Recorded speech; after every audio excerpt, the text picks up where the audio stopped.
Good evening, everybody, and thank you for coming, truly. It's rainy and a June day, but still seems like autumn a bit. So I have the distinct pleasure to introduce our speaker tonight. Bob Steele is chairman of Connecticut-based NLC Insurance Company. He's been a director of numerous other companies, including the American Stock Exchange. He's a graduate of Amherst College and Columbia University. He served in the CIA and in Congress and was a nominee for governor of Connecticut. He comes to us this evening, however, as an author to speak about the background to his book, The Curse, Big-Time Gambling's Seduction of a Small New England Town. WBZ Boston's Dan Ray calls the novel, quote, powerful, and Connecticut author Martin Shapiro has described it as, quote, compelling and timely, an epic story of history, money, and politics that will make you wonder where America is headed. By the way, I'm Joe Cavallo, if some of you don't know who I am. One of the many Joe Cavallos in Fall River, but so without any further ado, and Bob, I want you to know too that the Congressman Steele has copies of his book over on the table, and he'd be happy to sign copies for whomever would like one. So without any further ado, Congressman Steele, please.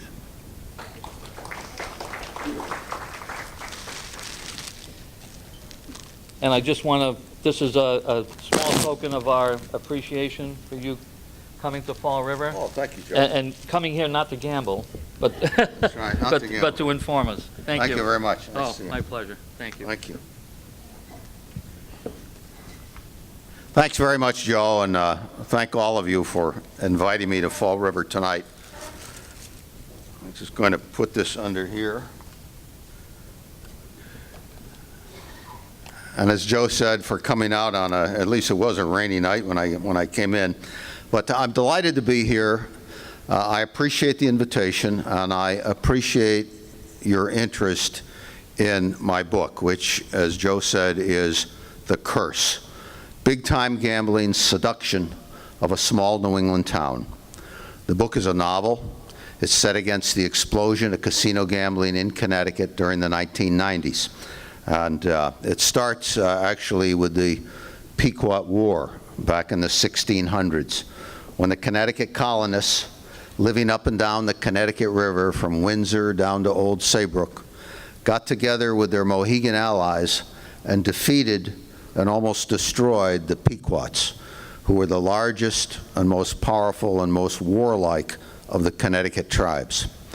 The story then jumps 350 years as these two tribes, the Mashantucket Pequots and the Mohegans, reemerge almost miraculously under the law, thanks to Congress and the courts, to build the world's two biggest casinos in the southeastern part of Connecticut. And in the story, a Connecticut family becomes embroiled in a battle to stop a third casino that threatens the family's town and ancestral home. In the end, the story is really a Faustian tale about a small, quintessential New England town that must choose between preserving its values and its character on the one hand, or accepting an enormously lucrative and seductive offer that would change the town forever. So The Curse in Sum is a novel based on fact. And I thought this evening I would talk about the background, that factual background to the book. But first I should probably give you just a little more of my own background. I represented eastern Connecticut, almost all the towns east of the Connecticut River, in Congress during the 1970s. And I then left Congress and I ran unsuccessfully for governor of Connecticut. But I then left politics, and my family, my wife and our 4 children, moved from Vernon, where we lived, down to Ledyard before the casinos came. And we lived literally on the edge of the Mashantucket Pequot Reservation for the next 21 years. And those two experiences, knowing the political backdrop of Connecticut as well as I did, and then living in the midst of this casino gambling explosion, gave me a front row seat for watching the political maneuverings that led to the casinos and then seeing firsthand their impact. Now, starting with Indian casinos, they got their start really back in 1988 when Congress passed something called the Indian Gaming Regulatory Act. And the act was meant to help poor, federally recognized Indian tribes build casinos on their reservations in order to raise money to support their tribal governments. It'd be fair to say, however, that Congress had absolutely no idea of the Pandora's box it was opening when it passed this law. Because the law not only opened the door to Indian casinos, but it also spurred the legalization and the opening of non-Indian casinos, so-called commercial casinos, across the country as well. In 1988, only 2 states had casinos. Nevada, obviously, with Las Vegas, and New Jersey with Atlantic City. Today, 39 states have casinos, and the country is now awash in casinos. We now have nearly 1,000 of them, almost evenly divided between Indian and non-Indian casinos. As a result, casino gambling has literally become America's new national pastime, with higher attendance than professional baseball, football, basketball, hockey, soccer, and you can throw in any other professional sport you're aware of combined. That's how big it's become. Nowhere, though, in the last 25 years did casino gambling get off to a more spectacular start than in Connecticut. Foxwoods opened back in 1992 in Ledyard, and Mohegan Sun opened in 1996, 8 miles away in the town of Montville. They were the first casinos on the East Coast other than in Atlantic City, and they quickly grew to be the 2 biggest casinos on the planet, drawing over half their combined customers from out of state, mainly New York, Massachusetts, Rhode Island, but all over the Northeast. They created 20,000 casino jobs, and they began to send hundreds of millions of dollars a year to the state treasury in Hartford. Now, Massachusetts, and your officials here in Massachusetts, have repeatedly cited these spectacular numbers in making a case for bringing casinos into the Bay State. But one wonders how closely your leaders and your officials have looked at the downside of the casinos in Connecticut, and especially on what has been happening in Connecticut recently. The casino's presence in Connecticut has created a pervasive gambling culture in the southeastern corner of our state. They've skewed the region's economy sharply toward low-paying service jobs, which appear to be becoming more low-paying every single month. And they've been followed by a sharp spike in the number of pathological and problem gamblers, not just in southeastern Connecticut, but throughout the state of Connecticut. Traffic from the new casinos initially overwhelmed the local roads. Drunk driving arrests in nearby Norwich soared, and the annual number of calls to the Ledyard police increased 4-fold. The influx of low-skilled, low-wage, often non-English speaking workers hired by the casinos put pressure on local housing and local social assistance programs, while the Norwich school system had to create what is called an ESOL program, English for speakers of other languages, in order in the first and second years to educate over 400 kids who collectively spoke over 31 different languages.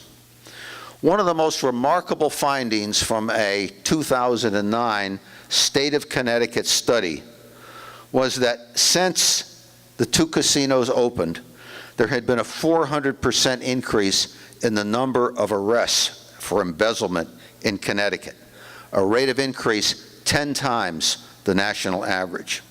One of the embezzlers, incidentally, was actually my tax collector in Ledyard. She stole $302,000 from tax receipts. I never knew whether my tax receipts were among them or not, but I assume they were, in order to play the slots at Foxwoods. And of course, she didn't win, because over time, statistically, nobody wins. And she went to prison. The number of arrests for embezzlement in southeastern Connecticut has been so great that the New London Day, the largest newspaper there, has described southeastern Connecticut as the embezzlement capital of America. And these embezzlements aren't just once in a while. We seem to read about them all too frequently. Perhaps you read about our most recent embezzlement in Connecticut because it made the national news. The chief financial officer in the town of Winchester, Connecticut, which is a good 70 miles from the casinos, stole over $2 million from the town of Winchester, Connecticut, and spent most of that money playing, gambling at the 2 casinos. The embezzlement was so big that it brought the town of Winchester to its knees. And right up until last Christmas, the town was talking about having to close the school system because it had run out of money. Now, as far back as 1997, quite a while ago, Congress became so concerned about what it had done in opening this Pandora's box that it set up a national commission to study the problem. Now, you might chuckle and say, well, what else would Congress do but set up a commission? But the commission worked hard. It actually worked for 2 years.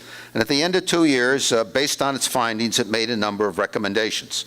Most importantly, it recommended that there be a moratorium.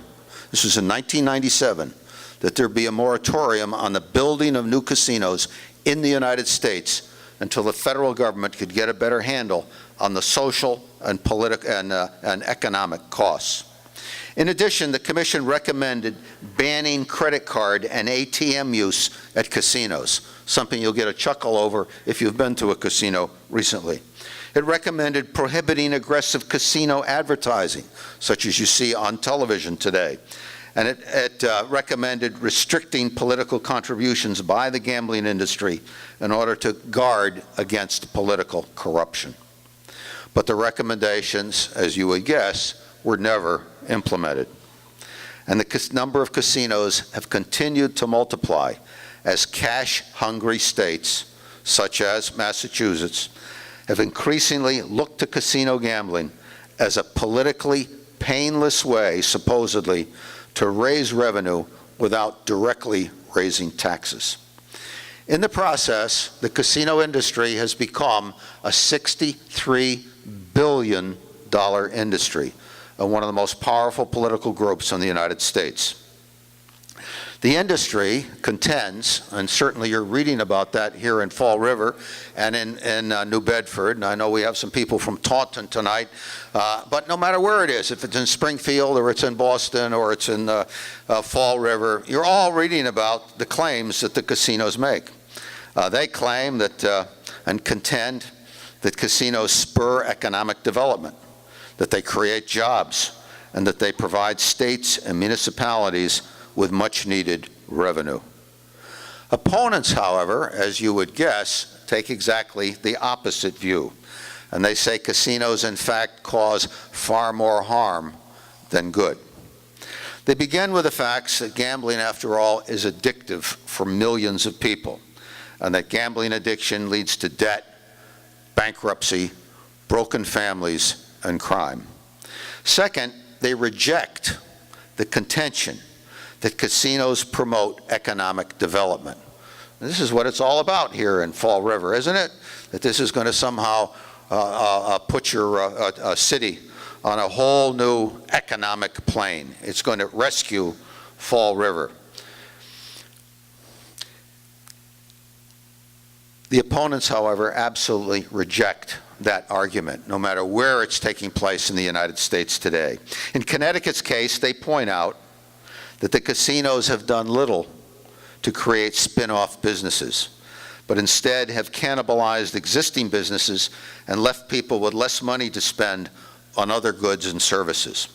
One good example of cannibalization, so I'm not too theoretical, would involve a situation with a fellow who was a very good friend of mine. He's no longer with us, but he actually had one of the most successful restaurants in southeastern Connecticut. And I remember how excited he was when Mohegan Sun opened a few miles away in Montville. He was sure that with all these people coming down from Boston and coming over from Providence and coming up from New York and coming from Albany and down from Springfield, surely hundreds of these people would stop at his restaurant and want to have lunch maybe before they went to gamble, or maybe have dinner on the way home. Or of all these thousands of employees, surely some of them at the end of a hard day or maybe late at night when they got off their shift would come to his restaurant, maybe go to the bar, have a drink, maybe have a sandwich, maybe have dinner. It took about 28 months for him to announce he was closing his restaurant. And I remember what he told me when he told me he was going to close his restaurant. He told me, "Bob, I cannot believe how naive I was. Now I understand how the casinos work. People drive to the casinos, they play at the casinos, they go to shows at the casinos, they stay at the casino hotels, they eat at the casino restaurants, and then they fill up their gas tanks at the casino gas stations, and they drive home. We as local merchants rarely see any of these people." Third, opponents say there is very, very little evidence that casinos ultimately strengthen a state's or municipality's finances. Connecticut, they note, receives 25% of its casinos' slot machine profits, which have provided the state of Connecticut now with over $6.5 billion in revenue over the past 20 years. Yet Connecticut today, despite this $6.5 billion windfall, Connecticut today has the highest debt and the highest unfunded liabilities relative to state GDP of any state in the United States. And now, an independent, nonpartisan group of scholars and public policy experts assembled by the Institute for American Values, a think tank in New York City, has published a new study that looks at the impact that this casino explosion has had on the nation as a whole. And I thought you'd be interested in their key findings. One, once an occasional and largely upper-class activity, casino gambling has moved from the margins to the mainstream of American life.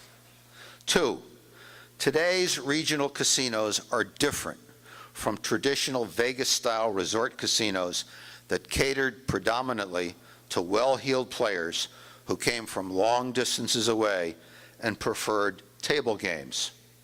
In contrast, the new casinos are primarily filled with a new generation of highly addictive slot machines, and they cater overwhelmingly to middle and low rollers who live within an hour away, return frequently, and play the slots.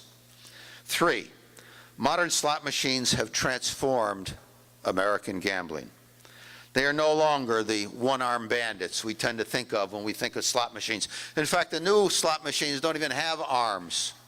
Instead, the new slot machines have become sophisticated computers, engineered by some of the best brains in America to create fast, continuous, and repeat betting in order to get players to gamble longer and lose more over time. Four, While casinos represent themselves as benign entertainment companies, they are in fact predatory businesses that depend on problem gamblers, that is, people with some level of gambling addiction, for 40 to 50% of their profits. 5, living close to a casino greatly increases the chances of developing a gambling addiction. 6, casinos constitute a regressive tax that hits low-wage earners, minorities, and the elderly the hardest, thereby contributing to economic inequality in America. Where have you heard that term before? It's the new mantra of both the Democratic and Republican parties. 7, state governments have, in effect, partnered with the casino industry by inviting casinos into their states, promoting their products, and profiting from sharing their revenue.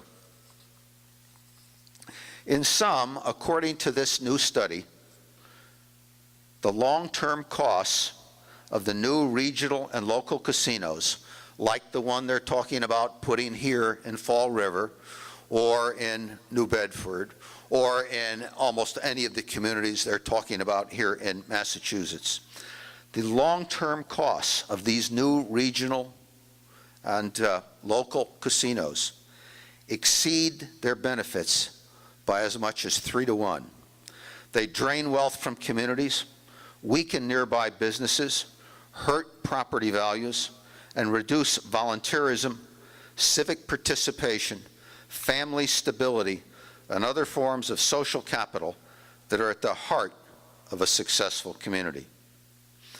Now, despite the costs, I suspect if I did a poll, maybe even in this room, certainly across the state of Massachusetts, even in most Connecticut communities, if I did a poll and asked whether casinos have been a net economic plus for Connecticut, despite all the problems, that probably a majority of people say, well, yeah, they must have been. Well, all these people from out of state coming in and leaving their money in Connecticut, surely they must have been an economic plus. The problem is we don't really know the answer to that in Connecticut because the study has not been done. But the competitive environment that allowed Connecticut's casinos to bring in all of these people from out of state is over. Or if not over, is almost over. Because the economics of the casino industry are dramatically changing. The Northeast has now become increasingly saturated with casinos, so that Connecticut has lost its monopoly. Maine now has its first 2 casinos, and just had to fight off a proposal to put up 3 more. And that proposal, you can be sure, will be back again next year. New Hampshire's governor wants to open her state to casinos. Rhode Island, of course, recently expanded the slots parlor over in Lincoln to a full-scale casino. Now they're talking about doing the same thing with the Newport slots parlor. Your own state, of course, is in the process of opening its first 4 casinos. Yes, 4 casinos. The slots parlor for Plainfield is a casino. It will even say right on the marquee, casino. And if it is successful in the first 6 months, you can be sure they're going to want to add table games as well. New Jersey now has its eye on building 1 or 2 or possibly even more casinos in the Meadowlands next to New York City. And New York, which already has 8 Indian casinos and 9 racetrack slots casinos, has approved building 7 new full-scale commercial casinos across New York State. And actually, there's a hearing going on, and tonight up in East Greenbush, New York, just outside of Albany, about the proposal to build one there. All in all, the 12 states of the Northeast now have 57 casinos among them, and the number could easily go to 77 based on those under consideration. Let me say that again. When Connecticut's first casino, Foxwoods, opened, there were only 8 other casinos in the entire Northeast, and they were all 250 miles away in Atlantic City. Today, the 12 states of the Northeast now have 57 casinos, soon to be 77 if those under consideration now, not to mention the new ones that will undoubtedly proposed, go through. As a result of the growing competition, particularly from Lincoln, Rhode Island, and even more so Aqueduct and Yonkers casinos at their racetracks in New York, Connecticut's slot revenue is already down 34% from its peak, with the state government share falling from a peak of $430 million in 2007 to well under $300 million today. Layoffs at both Connecticut casinos have begun. The casinos are increasingly replacing full-time jobs with part-time jobs in order to reduce wage costs and eliminate benefits. And Foxwoods, which has already defaulted on $500 million worth of debt, and of course was not able to deliver its proposed casino in South Philadelphia, continues to be deeply in debt. The same downward trend is underway at several other northeastern states. Delaware, for example, is considering a $30 million bailout for its 3 casinos in order to forestall layoffs, while New Jersey has spent many times that trying to prop up its casinos. Atlantic City's casino revenue is now down a whopping 45% in the last 6 years. One of its 12 casinos just closed in the last 2 months. And last year, its grandest and greatest resort casino, the $2.4 billion Revel, filed for bankruptcy protection after having been open for less than 12 months. Just 2 more casualties for a community that bet its future on casino gambling. As a former Atlantic City resident put it, we were promised a glittering gem, but what we got was a glitzy strip surrounded by a slum. The irony appears to be lost, however, on the casino companies proposing to come into Massachusetts. All of them are seeking local tax breaks intended to spur economic development of blighted areas, an interesting cure for blight. Back in Connecticut, Foxwoods and Mohegan Sun say they have no intention of sitting back and watching all this new competition eat their lunch. What they say they plan to do is to fight it by upgrading their properties and expanding their entertainment and other attractions in order to continue to attract out-of-staters. But it's doubtful that many out-of-staters who want to gamble will continue traveling all the way to eastern Connecticut when they've got a brand new state-of-the-art casino in their own backyard. Instead, Connecticut's casinos will have little choice but to increasingly turn inward and depend on attracting more and more local people to gamble in order to support the huge gambling complexes they've created. And that, of course, means less out-of-state money and more in-state social and economic costs for Connecticut. Now, I know exactly what you're all thinking, or perhaps some of you are thinking, and that is, well, you know, too bad for Connecticut. You guys had it pretty good down there for a while. Look at all that out-of-state money you took in. But it's difficult to believe that your experience here in Massachusetts will ultimately be any different from ours. Massachusetts' new casinos may choose to call themselves destination casinos for out-of-towners and out-of-staters. But the fact is, most U.S. casinos are becoming simply convenience casinos for people in nearby communities and nearby neighborhoods. I mean, think about it for a moment. While high rollers and tourists from the U.S. and abroad will continue to travel to glamorous destinations like Las Vegas and Macau, how many are going to travel to Fall River or New Bedford in order to gamble? Any more than they're going to travel to Albany or Springfield or Everett or Ledyard, Connecticut. There's also another important lesson that we're learning in Connecticut that I think you would be interested in. And that is, once the casino jobs and casino revenue start dropping, which they will unless you're unlike everybody else in the country, you can expect at that point your state leaders to try to replace the disappearing gambling money by encouraging still more gambling.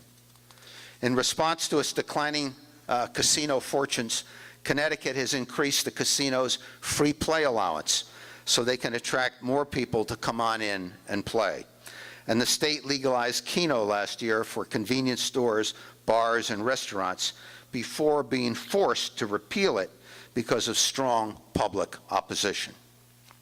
Then earlier this year, a legislative task force in Connecticut revealed it was considering a proposal that would result in a major expansion of casino gambling in Connecticut by opening 3 major slots casinos in Bridgeport, New Haven, and Windsor Locks, with 2,500 video slot machines each. The proposal was quietly set aside for the moment because of the strong anti-gambling atmosphere created by the debate over Keno. But it is a proposal that is almost certainly to reemerge in the next legislative session. All of these initiatives pale, however, compared to what many of our state leaders appear to have in store for us next. Nevada, New Jersey, and Delaware all recently legalized in-state online gambling for their casinos. And Connecticut's governor has indicated he favors doing the same for Connecticut's casinos. Foxwoods and Mohegan Sun want it in order to attract more and younger customers, and have in fact already launched simulated online gambling websites in anticipation of soon being able to offer real bets over the internet. As one Connecticut observer put it, online gambling would put a casino in every house, every dorm room, and on every cell phone in the state. While addiction specialists warn that internet betting is the most addictive form of all betting because of the fast pace of the games, their 24-hour availability, and the instant gratification aspect of online play, which I am told is especially attractive to younger people. Now, whether viewing the picture from Connecticut or Massachusetts or the nation as a whole, the potential further massive expansion of casino gambling is a daunting prospect for those who think we already have enough of it. But is it a hopeless prospect? The answer, fortunately, is no. It is not hopeless. For example, New Hampshire, Kentucky, and Florida all defeated major efforts this year to add casinos to their states. 8 Massachusetts communities in the last year, from West Springfield to East Boston, have rejected at the polls or otherwise casino proposals. And a grassroots Massachusetts citizen organization that no one thought just 6 months ago had a prayer is this close to being able to get on November's ballot a repeal measure to repeal casinos across the state of Massachusetts, as was discussed here earlier before I came up. More. Just last month, the commercial gambling industry's national lobbying group, the American Gaming Association, withdrew its support for legalizing online gambling because of opposition from some members who fear widespread online gambling is so toxic, especially for younger people, that it could trigger a major popular backlash in America against the casino industry, just as the tobacco industry's disregard for public health and public safety triggered a backlash against the tobacco industry. And even in the great gambling state of Connecticut, a determined grassroots effort managed to get rid of Keno, despite the governor and the legislature ramming it down our throats.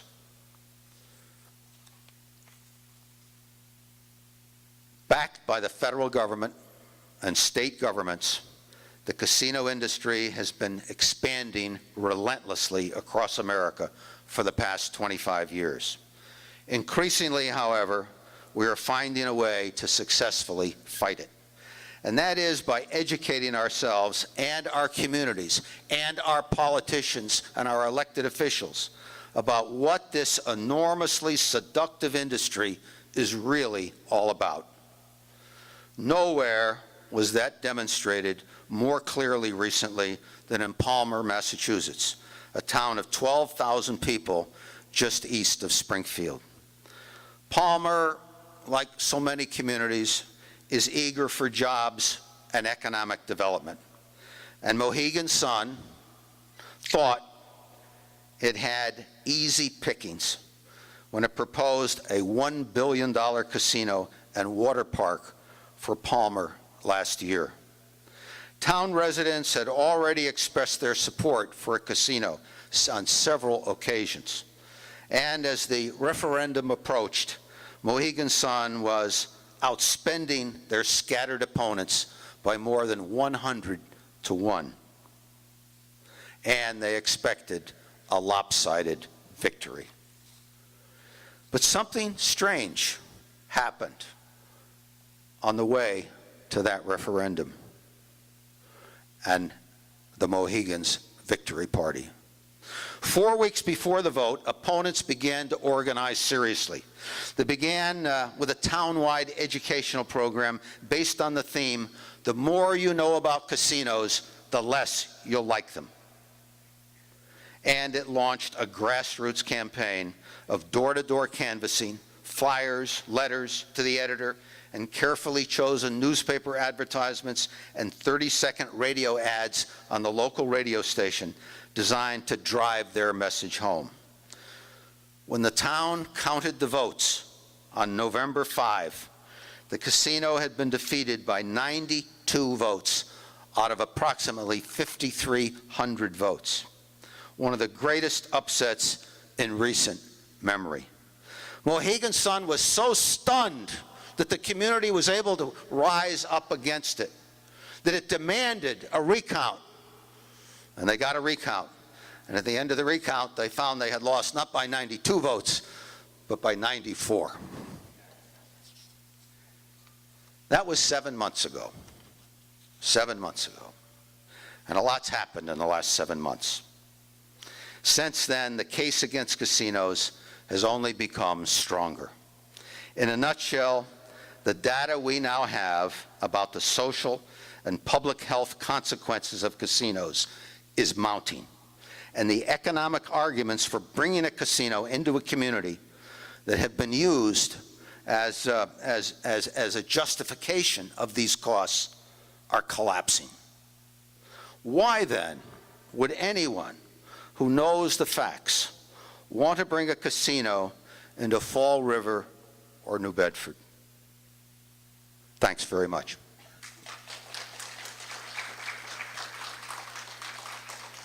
And I would be happy to answer questions. Yep. So if anybody has any questions for Congressman Steele, please. He's willing to stick around and answer everyone's concerns and questions as best we can. And if nobody does, I have a quick question. Okay. Foxwoods and Mohegan Sun are two of the most aggressive casinos in the United States in going after people who owe them money.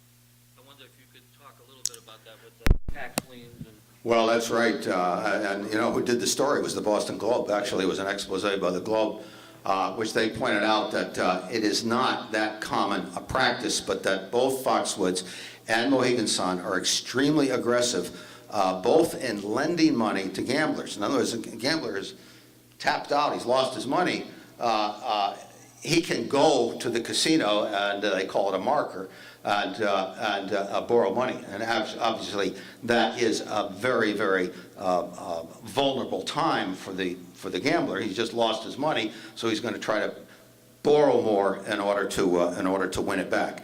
And as even the gambling experts say, the worst way in the world to gamble is trying to desperately win your money back. But in any event, the two casinos have been very aggressive in filing liens on gamblers, on debtors' houses, and going forward and foreclosing if necessary. And that is straight from the Boston Globe. That's not my research. No, you're right. Yes, ma'am. And it's a little bit hard to hear here.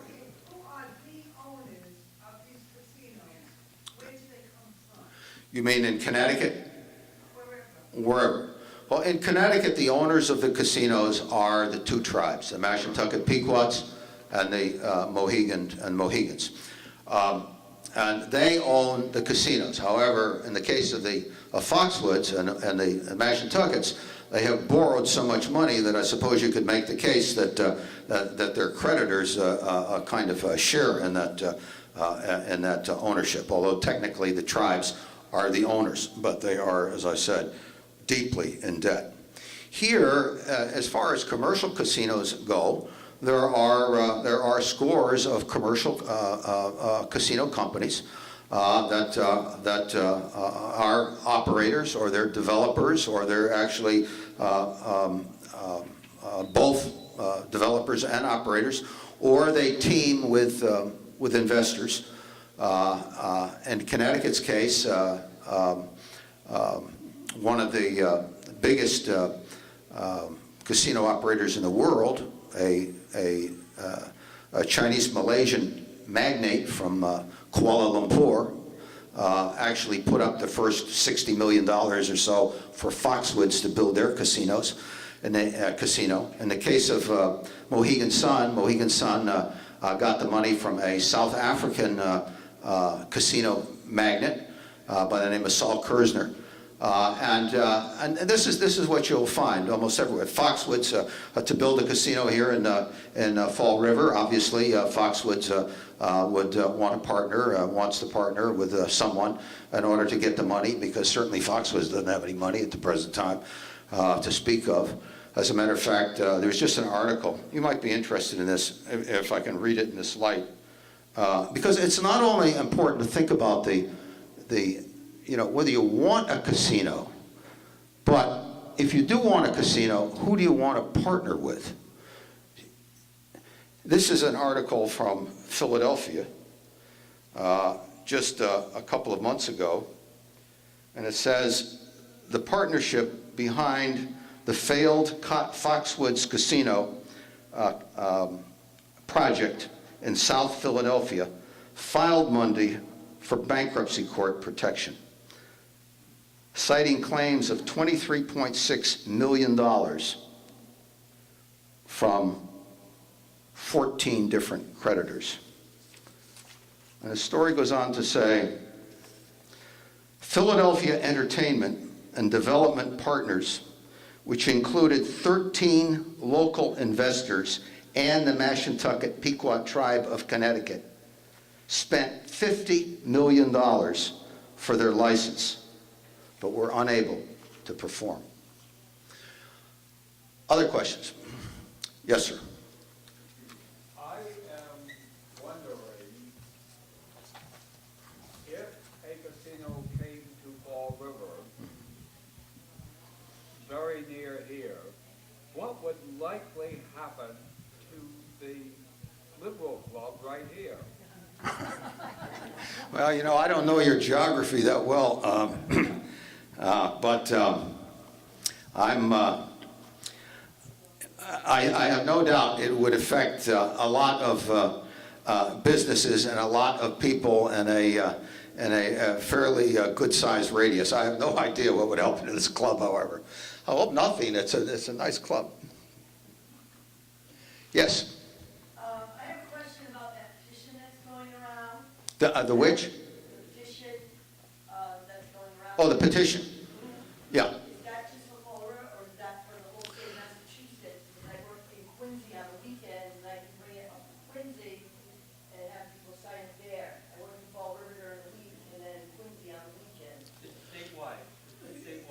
Yeah.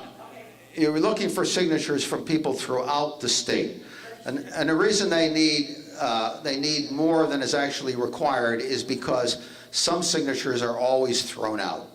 For example, when the group initially got their 71,000 signatures, it was more like 91,000 that they collected.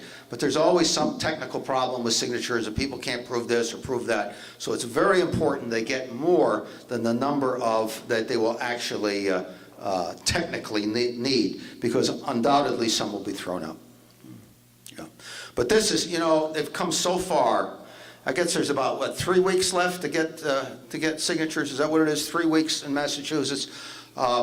You've come so close, so close. And here, I mean, imagine the situation here in Massachusetts. You're all citizens of Massachusetts and voters of Massachusetts. I'm not. I'm just a visitor here. I can't suggest how you vote. All I can tell you is what happened in Connecticut and what is happening around the country. But imagine the situation here. Massachusetts fought casinos for 20 years. The combination of the governor and the Speaker of the House was so powerful that it kept casinos out for all this time in Massachusetts. And yet you got a new governor not so long ago and a new Speaker of the House who decided that they know best and that Massachusetts should have casinos. What has happened now, of course, is they thought that either nobody would notice or nobody would care enough to really challenge. But lo and behold, we've now got thousands and thousands and thousands of people across Massachusetts said, wait a minute, you know, you never asked us whether we wanted casinos in our state. This is a major policy issue. Voters deserve the opportunity to express their support or non-support for casinos. This is too big an issue. This is going to affect our communities, our cities, our families. We have a right. We are the voters. We are the residents of the state. We have the right. And yet you've got some of your politicians saying, no, you don't have a right. The casino's right is more important. The casinos have already put up some deposits. And we wouldn't want the casinos to lose their deposits just because our residents don't want casinos. That's exactly what is happening in this state. Now, one of the arguments is casinos say, well, we would lose our deposit. Why would they lose their deposit? Why couldn't the state of Massachusetts just refund the deposit?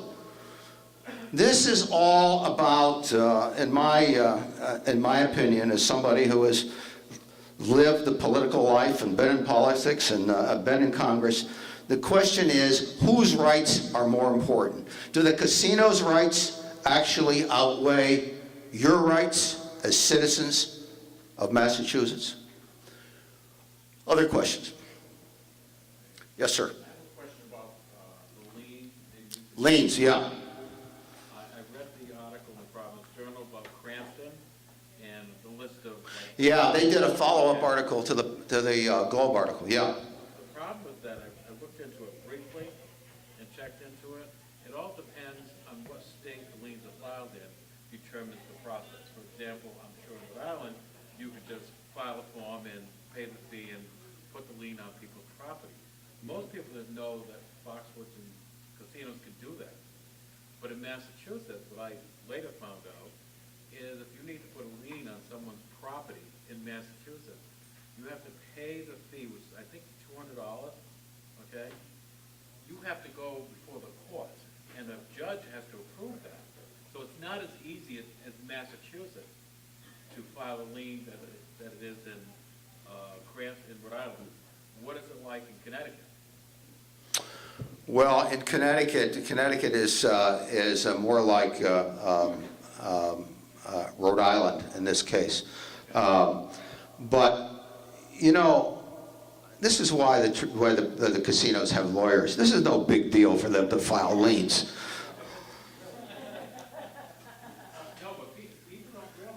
But it's a little more complicated. No, I appreciate that. As a matter of fact, when that Globe story came out, it was a spokesman for one of the two Connecticut casinos. I can't remember which. I mean, the Connecticut casinos are so desperate to get in here. I mean, they've acknowledged that their future depends on getting into Massachusetts because the business is starting to fall apart in Connecticut.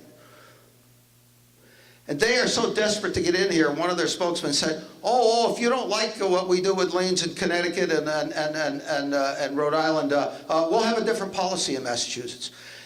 The casinos will say anything in order to get in. This is why, you know, I wrote the book and I subtitled it, "Big Time Gambling Seduction of a Small New England Town."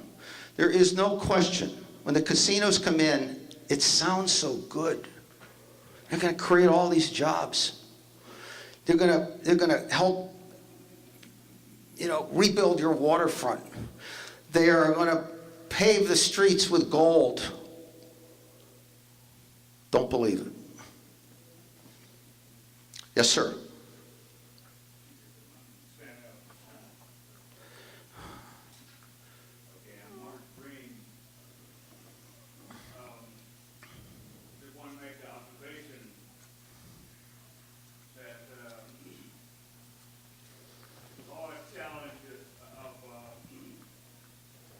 Getting us on the ballot seems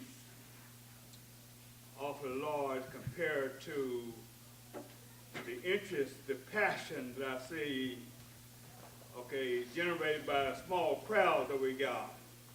You want to follow what I'm saying is, it seems to me, I thought, I'm disappointed that, you know, I came here and we have, you know, just a handful of people who are really concerned. I think you've done a good job of cursing the darkness of the evils of gambling. But I'm not sure that we have lit enough candles to make a difference. And I just think that it's a challenge for us who have a passion against, you know, casino gambling, is for us to do a whole lot more than we're doing tonight.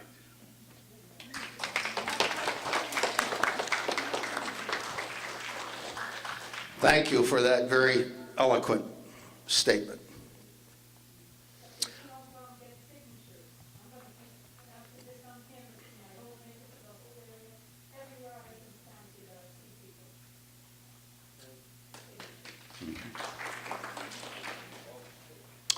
Are there other questions that I can try to address? You know, I'd like to make, yes, ma'am.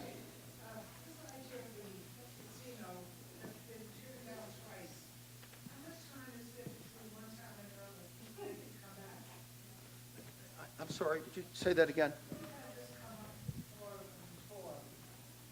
And it has not been successful. Isn't there a certain length of time between one time and another?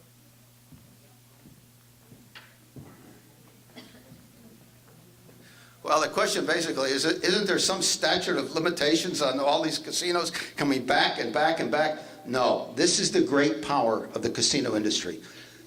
They have very, very deep pockets. They don't stop. They're relentless. They get beat one year, they come back the next year, and the next year, and the next year. In Palmer, they've come back several times. But the first couple of times it was more of a, you know, what is the sentiment in town for a casino. But they always come back. And very often, the second time, the third time, or the fourth time, or the fifth time, they win. As the Reverend just said, the problem is that not enough people understand or have taken the time to want to research and understand what it would mean for a casino to come into their community. And the opponents are usually poorly organized and have no money as a group. The casinos, on the other hand, that's their business. They're organized every day. They're organized every month. They're organized every year. And they have almost limitless funds for expansion purposes. So it is truly a David and Goliath fight. And you certainly are not Goliath. You are David in this fight. But what I tried to point out is that in 8 communities now in Massachusetts, your sister communities, David has won. And you can win here. Yes, sir. What I want to say in conclusion, Joe, if I may, is that many people have asked me why I wrote the book as a novel instead of a nonfiction book. The answer is there have been now 3 nonfiction books about the rise of foxwoods. They're all 10, 11, 12, 13 years old, but they're very good books. My hope was that I could write a book that would put a human face on what has happened in Connecticut and what is happening across the United States because of this gambling explosion.